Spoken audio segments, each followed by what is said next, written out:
Your workplace includes powerful equipment that contains hazardous energy.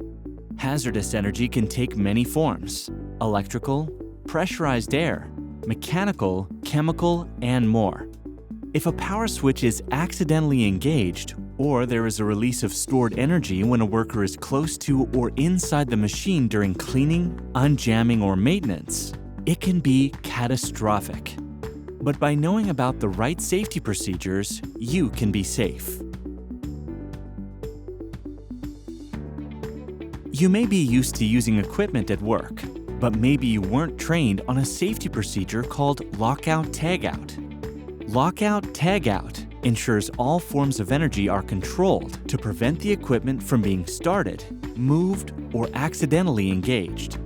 The lock is a physical lock that holds the equipment in an off position. The tag provides visual caution and information about why the machine is locked out and who locked it out. There are 7 key steps to lockout-tagout. 1. Prepare for shutdown. Identify all the sources of hazardous energy that power the equipment that need to be controlled.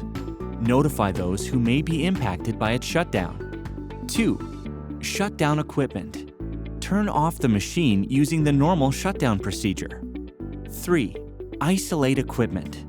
Ensure the equipment is completely isolated from any of its potential energy sources so that energy can't be released and cause harm.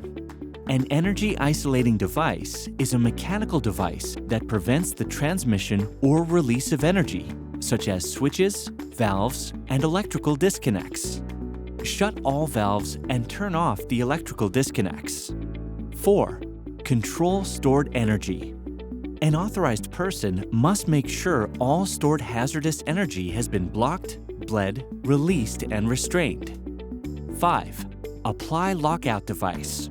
A physical lock must be placed on each energy isolating device by each employee entering the equipment. 6. Verify isolation. Push start buttons or activate controls to ensure the system is completely de-energized. If the machine turns on or fails verification for any reason, stop the work and notify your supervisor immediately. 7. Release from lockout. Before you release it from lockout, make sure the equipment is intact, all the safety guards are reinstalled, and all tools have been removed. Make sure all people are cleared from the area and the machine itself, and have been told that energy is about to be restored. Remove all the locks and turn on the energy sources. If you have any questions or see anything unsafe, talk to your supervisor. By staying alert and aware, you can go home safe at the end of the day.